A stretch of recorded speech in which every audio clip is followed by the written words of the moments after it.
ورحمۃ اللہ۔ اعوذ باللہ من الشیطان الرجیم۔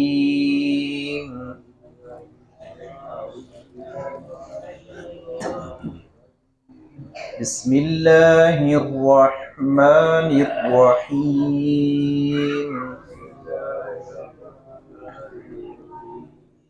ان الذین کفروا ویصدون عن سبیل اللہ والمسجد الحرام الذی جعلناه للناس سواء العاکف فیہ والباد ومن يرد فيه بإلحاد بظلم نذقه من عذاب أليم۔ سورۃ الحج کی آیت نمبر 25 کی ہم نے تلاوت کی ہے۔ جو ہمارا سبق روٹین سے چل رہا ہے یہ اس سے ہٹ کر ہم چند دن مختلف مسائل اور مختلف فرق کے بارے میں ہم پڑھیں گے۔ الحاد ایک بہت بڑا گروہ اور بہت بڑی فکر ہے۔ لا دینی قوتیں، الحاد ملحد لوگ جو کہتے ہیں ہم کسی مذہب کے پیروکار نہیں ہیں، ہم کسی مذہب کو فالو نہیں کرتے، انسان کی مرضی ہے، وہ جہاں چاہے جو مرضی کرے، جدھر مرضی آئے جائے۔ حتیٰ کہ وہ کہتے ہیں یہ سکھ مت ہے، ہندو مت ہے، اپنا پارسی ہیں، یہودی ہیں، عیسائی ہیں، ہم کسی غیر مذہب اسلام سے ہٹ کر بھی کسی مذہب کو قبول کرنے کے لیے تیار نہیں ہیں۔ حتیٰ کہ الحاد کی پھر آگے قسمیں ہیں، ملحدین کی آگے قسمیں ہیں۔ بعض ان میں سے ہیں جو وجود باری تعالیٰ کا بالکل انکار کرتے ہیں، کوئی رب نہیں ہے، کوئی اللہ رب العزت کی ذات نہیں ہے، قیامت تو دور کی بات ہے نا، یا فرشتوں کی بات ہے، یہ ساری چیزیں تو الگ سے ہیں نا، حالانکہ یہ ایمان کا ساری چیزیں حصہ ہیں۔ وہ اس چیز کو تسلیم ہی نہیں کرتے اور یہ فکر بہت تیزی سے پھیل رہی ہے۔ مسلمان ملحد ہو رہے ہیں، مسلمان بے دین ہو رہے ہیں، لا دینی قوتیں ان کو فروغ ملتا چلا جا رہا ہے۔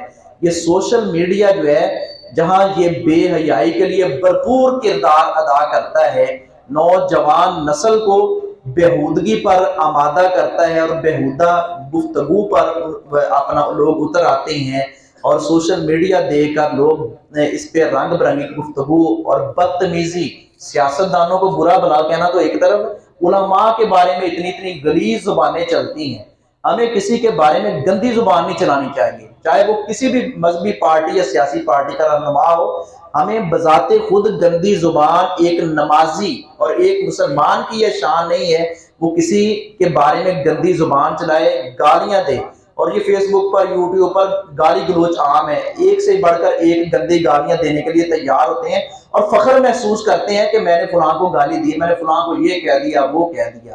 ایسے کاموں میں کبھی بھی نہ الجھیں اور کبھی اپنا وقت ضائع نہ کریں۔ جو کرنے کے کام ہے، مثبت کام ہے، وہ کام کریں، اپنے حصے کا دیا جلائیں اور شمع جلائیں۔ اسلام جو رسول اللہ صلی اللہ علیہ وسلم لے کر آئے تھے اس کو ماننے والے، اپنانے والے کتنے لوگ ہیں؟ بہت کم ہیں۔ القلیل کالمعدوم، تھوڑا نہ ہونے کے برابر ہوتا ہے۔ اکثریت لوگوں کی ایسی ہے۔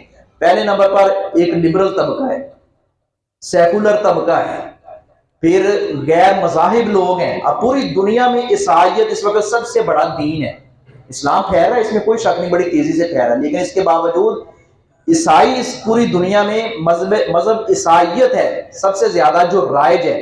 دیکھ لیں عیسوی کیلنڈر کے ہم وہ اپنائے ہوئے ہیں، مسلمان ممالک میں بھی عیسوی کیلنڈر چل رہے ہیں، اور عیسائیوں کی، یہودیوں کی، ہندوؤں کی رسومات، ان کی نقالی، ان کا کلچر، ان کی تہذیب و ثقافت، سب کچھ وہی چل رہا ہے۔ اور نوجوان نسل، لڑکے اور لڑکیاں اس میں فخر محسوس کرتے ہیں ان کا کلچر اور ثقافت اپنا کر، جبکہ وہ باطل فرق کے لوگ ہیں۔ یہ سارے ایک طرف ہیں، ان کی اپنی اپنی فکر ہے، ان کی اپنی اپنی لاجک ہے، اور اپنے اپنے وہ دلائل دیتے ہیں وہ جھوٹے موٹے جس طرح کے بھی ان کے پاس ہیں. تو اب آگے آ جائیے, ہم مسلمان ہیں, مسلمانوں میں پھر آگے فرق بنے ہوئے ہیں جو اپنا درباروں پر خانقاہوں پر کیا کیا کچھ ہو رہا ہے. دین کے نام پر گنڈا گردی ہو رہی ہے, دین کے نام پر بے حیائی کو فروغ دیا جا رہا ہے. کتنے ایسے ہیں جو صحیح دین جو نبی صلی اللہ علیہ وسلم لے کر آئے اور صحابہ کرام دنیا کے کونے کونے میں گئے ہیں, اس دین کی بنیاد جو ہے وہ اس کے پاس اساس ہے, اور وہ فکر کون رکھتا ہے؟ بہت کم لوگ آپ کو نظر آئیں گے. تو اس لیے ہمیں غور کرنا ہوگا. ہر طرف فتنے ہی فتنے ہیں, ان فتنوں سے بچ کر نکلنا ہوگا, اپنے آپ کو بھی بچانا ہوگا, اپنے اہل و عیال کو بھی بچانا ہوگا. یہ ملحد لوگ جو ہیں وہ ہر چیز کا وہ کہتے ہیں. دیکھیں اب بڑی اچھی گفتگو میں سن رہا تھا, وہ ڈاکٹر احمد نقوی صاحب حافظہ اللہ کی, وہ فرما رہے تھے کہ نماز نہ پڑھنا گناہ ہے, لیکن یہ کہنا نماز ہے ہی نہیں, یہ لادینیت ہے. والدین کی کوئی اگر والدین کی قدر نہیں کرتا, ایک وہ شخص وہ ہے جو والدین کی قدر نہیں کرتا, اس سے تھوڑی بہت کمی کوتاہی ہو جاتی ہے, وہ گناہ تو ہے, ایک الگ بات ہے. لیکن یہ کہتا ہے نہیں والدین کو اور اس میں چھوڑ آئیں, والدین کی کیا قدر و قیمت ہے, آج تک انہوں نے کیا دی ہے, کوئی نہیں, میں والدین کو نہ ان کی بات پرس کروں گا, ان کی دیکھ بھال نہ کروں گا تو مجھے تو کچھ کوئی پوچھ گچھ نہیں ہوگی, میں جو مرضی کروں, میں آزاد ہوں, میں کسی مذہب کا پیروکار نہیں ہوں, میں پابند نہیں ہوں, میں اللہ کا پابند نہیں ہوں, اللہ کے رسول کا پابند نہیں ہوں. یہ ہے الہاد. ایک بندہ کہتا ہے کہ میں داڑھی اسلام میں ہے ہی نہیں, میں داڑھی کو مانتا ہی نہیں, داڑھی کا کوئی تصور ہی نہیں, کوئی وجود ہی نہیں. ایک وہ شخص ہے جو رکھتا نہیں لیکن گناہ تو اس کو مل رہا ہے, لیکن فرق آ جاتے ہیں. ایک ہے کہ بالکل سرے سے انکار کر رہا ہے, نماز کا انکار کر رہا ہے, روزے کا انکار کر رہا ہے, قرآن کریم کا انکار کر رہا ہے. یہ بالکل انکار کرنے والی فکر یہ پھیلتی چلی جا رہی ہے. یہ ملحد لوگ, یہ زندیق لوگ, یہ سیکولر لوگ, یہ بے دین لوگ, اور ان کے پاس عجیب عجیب قسم کے دلائل ہیں. نوجوانوں کو بالخصوص نوخیز اور اپنا جو ابھی کچے ذہنوں کے لوگ ہیں, 9th 10th کے سٹوڈنٹ ہیں, 6ٹھی 7ویں 8ویں کلاس کے سٹوڈنٹ ہیں, میٹرک ایف اے کے سٹوڈنٹ ہیں, ان کو گھیرا جاتا ہے اور ان کو اس طرح کی کہانیاں سنائی جاتی ہیں, اور پھر دین سے منحرف کیا جاتا ہے کہ نہیں جی کچھ بھی نہیں ہے, آپ کو ان چیزوں سے کوئی سروکار نہیں ہے. تو آئیے ہم لوگ کہتے ہیں, یہ اپنا لبرل لوگ خاص طور پر یہ ڈنڈورا پیٹتے ہیں, جی یہ دیکھو جی یہ اپنا لوگوں کی کیا حیثیت ہے, نمازی لوگوں کے بارے میں, علماء کے بارے میں, اور دین کے خدام کے بارے میں کہ یہ مٹھی بار لوگ ہیں, ان کی کیا حیثیت, اور ان کی حیثیت بڑی ہے, بڑی ان کی حیثیت ہے. وہ ادیب اشفاق احمد نے کہا تھا کہ لوگ دین کو گالی دینا چاہتے ہیں لیکن دے نہیں سکتے دین کو. پھر وہ گالی پتہ کیسے دیتے ہیں؟ علماء کو برا بھلا کہتے ہیں.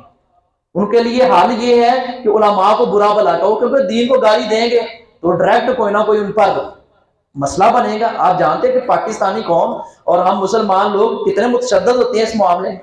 تو ہمیں دین کو سمجھنا ہوگا, سیکھنا ہوگا. پچھلے دنوں وہ عورت جس نے عربی لباس پہنا تھا, اس نے وہ حلوہ یا اس طرح کی حروف تہجی لکھی ہوئی تھی, لوگ اس کو مارنے کے لیے دوڑے.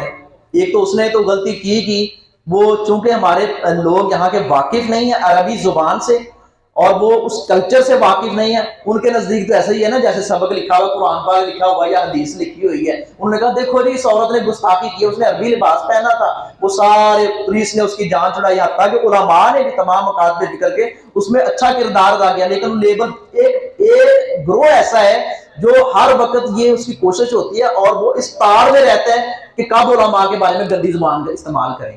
اور جی مولویوں نے آج تک یہی سکھایا, مولویوں نے تشدد سکھایا ہے, مولویوں نے بدتمیزی سکھائی ہے, بےہودگی سکھائی ہے, گستاخ کے فتوے دی. حالانکہ اس میں علماء کا اچھا کردار ہے, اور تمام مکاتب فکر کے علماء جو سمجھ بوجھ رکھنے والے ہیں اس کا اچھا کردار ہے, اس عورت کی حوصلہ افزائی کی, پولیس کا اچھا کردار ہے.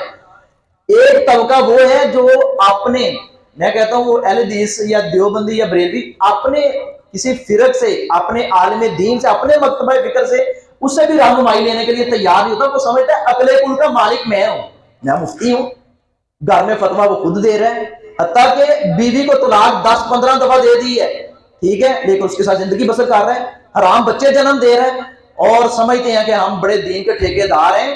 یہ طلاق واقعہ ہو جاتی ہے, وہ ہنسی مزاح میں ہو, وہ غصے میں ہو, یا اس طرح کے جتنے بھی مسائل ہیں, یہ دین کو کھلواڑ نہیں ہے, کوئی کھلونا نہیں ہے. ہم دین کے پابند ہیں, ہمارا اعزاز ہے, ہمارے لیے باعث افتخار ہے کہ ہم رسول اللہ صلی اللہ علیہ وسلم کے دین سے وابستہ ہیں. ہمارے لیے باعث افتخار ہے کہ رسول اللہ صلی اللہ علیہ وسلم آپ ہمارے مرشد ہیں, آپ ہمارے راہبر ہیں, آپ ہمارے رہنما ہیں, آپ ہمارے نبی ہیں اور ہم آپ کے امتی ہیں, اور امتی ہونا اعزاز ہے. تو اس لیے یہ اس طرح کے جتنے بھی افکار ہیں اپنے بچوں کو بچائیں. ان کو اگر وہ دیکھتے بھی ہیں نا, دین کے نام پر کچھ دیکھتے ہیں سوشل میڈیا پر یا الیکٹرانک میڈیا دوسرا ہے, پرنٹ میڈیا ہے, اس پر کچھ پڑھتے ہیں دیکھتے بھی ہیں نا, دین کا اگر شوق پیدا بھی ہوتا ہے, وہ شوق کے دین کے شوق کی آڑ میں ہی وہ گمراہ ہو جاتے ہیں, مرزئی بن جاتے ہیں.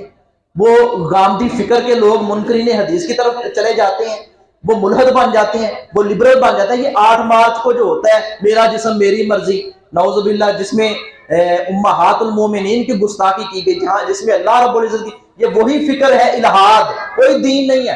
ہم آزاد ہیں. وہ عورتیں اب اتنی گندی زبان چلاتی ہیں 8 مارچ کو, جو عورت مارچ کے نام سے بےہودگی پھیلاتی ہیں, اور یہ فتنہ پھیلتا چلا جا رہا ہے. اسے جو دیندار طبقہ ہے نا, اس پر بھی اثرات جا رہے ہیں. اس لیے بچنا ہوگا اپنے آپ کو.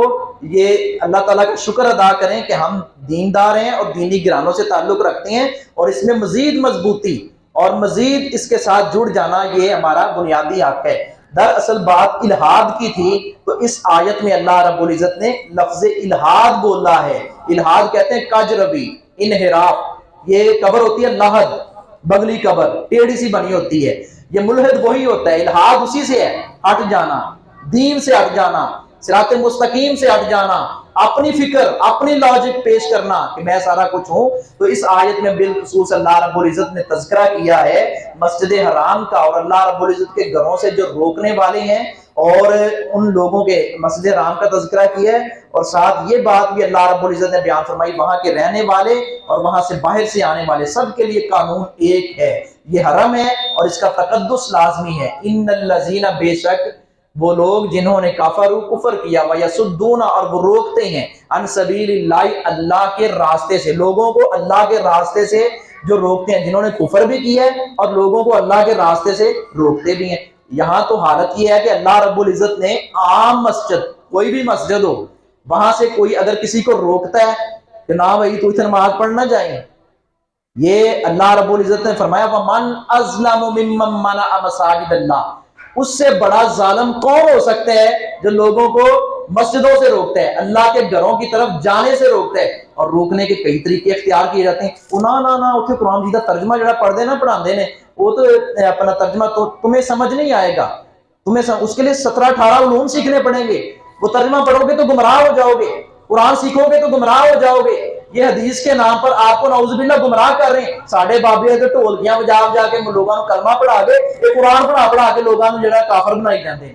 یہ اس طرح کی لاجک, اس طرح کی فکر, یہ غلط ہے. دین کے نام پر یہ لوگ کر رہے ہیں. ایک طرف تو وہ طبقہ ہے جو لبرل ہے, جو لادین ہے, جو مرزائیت ہے, غامدی فکر کے لوگ ہیں. دوسری طرف مسلمانوں کا یہ حال ہے کہ جو دین سیکھنے جاتا ہے, جو قرآن سیکھنے جاتا ہے, جو حدیث سیکھنے جاتا ہے, اس کو روکا جاتا ہے, رکاوٹیں ڈالی جاتی ہیں. ایسی فکر جو رکھنے والے لوگ ہیں ان سے کنارہ کشی اختیار کریں.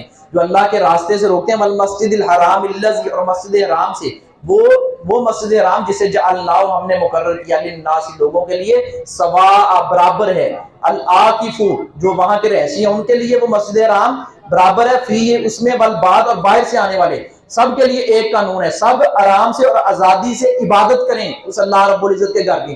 وہ اللہ رب العزت کا گھر ہے اور سب کا حق ہے وہاں جائیں, اور کسی کا حق نہیں بنتا کسی کو روکے. وَمَن یُرِدْ, اور جو شخص ارادہ کرے, فی, اس میں بھی, الہادن, کجربے کا, ٹیڑھ پن کا, غلط کام کا, لادینی, اپنا رنگ اپنانے کا, ارادہ کرے. ارادہ ابھی صرف ارادے کی بات ہے, ابھی اس نے ایسا عمل غلط اور گنونا کھیل نہیں کھیلا, ابھی ارادہ کیا ہے. بظلم, ظلم سے, نذقہ, ہم چکھائیں گے اسے, ظلم کے ساتھ وہ اس طرح کا ارادہ کرتے ہیں, ہم اسے چکھائیں گے, من عذاب علیم, دردناک عذاب. عام طور پر کیا ہے, نیکی جب تک بندہ جب بندہ ارادہ کر لیتا ہے نا تو نیکی لکھ دی جاتی ہے، اور برائی اتنی دیر تک لکھی نہیں جاتی جب تک بندہ کر نہیں لیتا. بے شک ارادہ کیا ہے لیکن کی نہیں، اللہ لکھتا نہیں ہے.